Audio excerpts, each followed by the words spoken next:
Okay, hi, it's Ruben Abramov, and this is my favorite month of the year.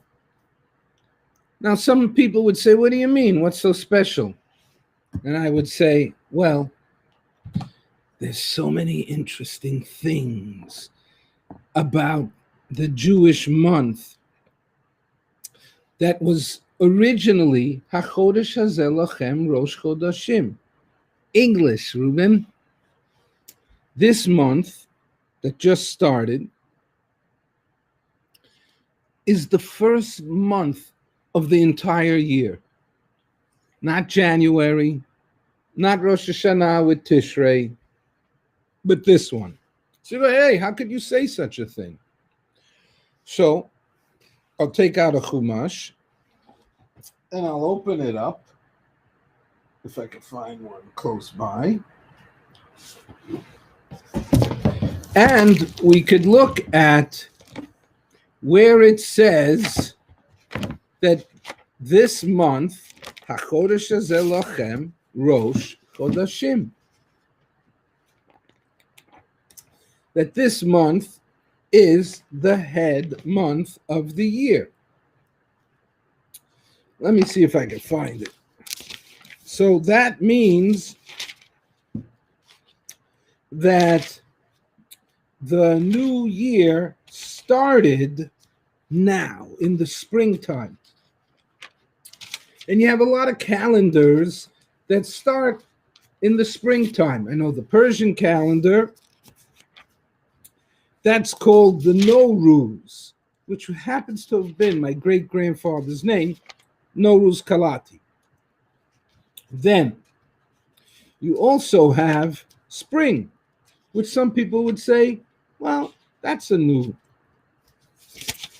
season, a new time of the year. So I would give that to them too. New moon, see Chodesh. Stay with me, everybody.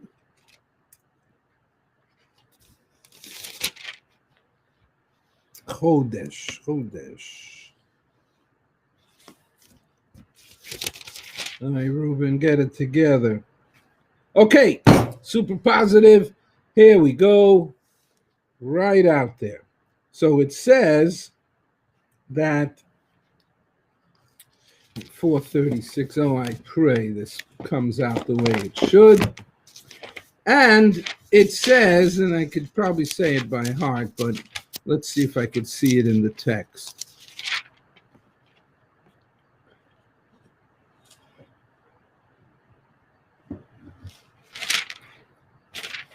Believe it or not. So here you have, I'll just quote it because I know it by heart. And it says, HaChodesh Hazeh Lachem Rosh Chodashim, which I started to explain. So now you have the first day of that month, Chodesh HaRishon. It did not yet have a name like we have it now. We go Nisan. Nisan is a Babylonian name. It's not a Jewish name. How do you get a Babylonian name on the Jewish calendar? I'll tell you. We lived in Israel after Egypt. We left Egypt in the year 2448 from creation. We traveled for 40 years in the desert, so that we get to Israel 2488. We then wander around for the better part of about 500 years, and King Solomon builds the temple, and that temple stood for 420 years. Then what happens is the Babylonians march upon Jerusalem, and they surround and siege and starve people, and they destroy the temple. And those are the 4 fast days. Asara B'Teves, where the siege started. Shiva, which is the 10th of Teves, a Babylonian name, in the spring. Then you have Shiva Asar B'Tammuz, the 17th of Tammuz, which is in the summertime, which is when they breached the walls. Now, I don't use that word much very often, but it means that they busted down, they broke into the walls, and then on Tisha B'Av, the 9th of Av, or some people go Tisha B'Av, it's the 9th of the month of Av, that's when they destroyed, the Babylonians tore down the temple of King Solomon, Beit Adonai, the house of God. We say Beit HaMikdash. And then finally, a short while later, I believe it could have happened on Rosh Hashanah, the new year of the 7th month, the second new year of the year. Jewish people have 4 new years, but the main one is this one I'm talking about, which is Tishrei, in September-ish kind of time. And those were the key holidays in biblical times. Was the Rosh Hashanah, was the first of the month in the springtime. Then we have the next holiday, which is the great Sabbath of Shabbat HaGadol, which was the 10th of the month of the first month. And that's when they took the rope and they tied up that little Paschal lamb. And that was defiance. That was showing, my God, because they used to worship these animals, cows and bulls and lambs. And what we said, the Jewish people said, is not anymore. We're not a bunch of laggards. We're going to bust out of this place, and we're going to head up the greatest nation and the greatest country in the world. So now you're up to the 10th of the month, the first month of the year. Now what happens? Well, on the 14th, you have Korban Pesach. You have the sacrifice of the Paschal, Passover lamb, on the 14th of the month in the afternoon. But then again, isn't this another name for a holiday? Don't we have it? Yeah, it's called Chag HaMatzot, the holiday of the matzah. Now, matzah is this crackery flat bread. Not originally. If you see in the Haggadah, it talks about korech, and that means wrapping, because the matzah was thick and soft, almost like a pita bread. Oy, don't get me in trouble, Ibrahimov. But it was. If you go into the Yemenite community, their matzahs are thick and heavy and soft. They're not baked for more than 18 minutes. Yes, but those are the original kind of matzah. So you have the 14th in the evening is when they sacrificed and slaughtered the Paschal lamb. Then the 15th day, that whole day, that all the Jewish holidays started at night, that was the Chag HaMatzot, the holiday of the matzah, the flatbreads, that they had to eat the matzah for 7 days. That was what they were commanded to do. No chametz, nothing with leavened bread. That was it. You ran out of Egypt. You didn't have time for the bread to rise, so you would eat flatbreads. Maybe that's where the word came from.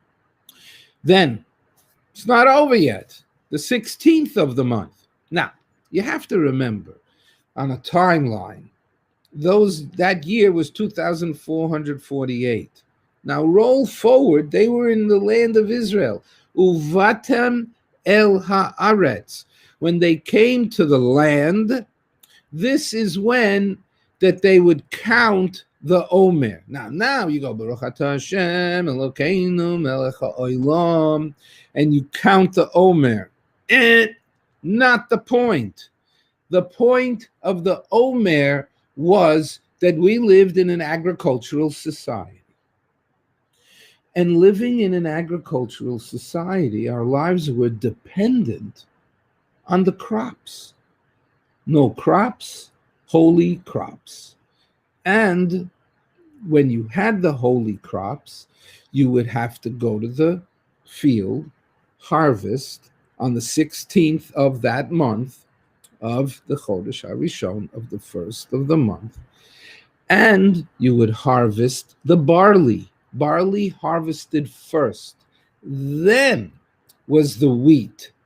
So we take the barley, they would grind it up on the 16th, they would make cakes where they would pour oil and frankincense, and they would have these cakes. They would have these special cakes of bread that the Kohen, the high priest, not the high priest, the priest would bless it. That this was the blessed new crop of the new year. There's a phrase, Kemach Yashan, the old wheat. That was from the year before, but we lived in an agricultural society. We needed to move forward. We had to say, God blessed us. Here's what he blessed us with. We're acknowledging you as the source. And now we will have enough food to eat for the rest of the year. Interesting. Also, Passover in biblical times in Israel was 7 days total. Now it's 8 days outside of the land of Israel. That now began, Usafartem lachem, that the Jewish people were commanded to count Pentecost 50 times, Pent 5, that they counted 50 days from the first day of Passover until the day of Shavuot. What was Shavuot? Weeks. How many weeks? 7 weeks. So they counted 7 weeks, and according to my friend Sachi Dvira, he said that the land of Israel had 7 meridians, and that they would run east to west. And every week of those 7 weeks, the harvesters would harvest the southernmost meridian, gather that food in, put it in the silo. Then the next week, they would go a little further north, and the second 7th, and then they would harvest that barley. Eventually, it started ripening the wheat in the 5th, 6th, and 7th weeks. So now you understand how all of this ties together into having a blessed crop, and that people ate food because God blessed them. This is truly an amazing time of the year to understand the history, the agriculture, and the spirituality and the connection to God. I thank you all for listening. I hope you enjoyed. We'll see you again soon. That was the origin of the holiday of Passover. Be well.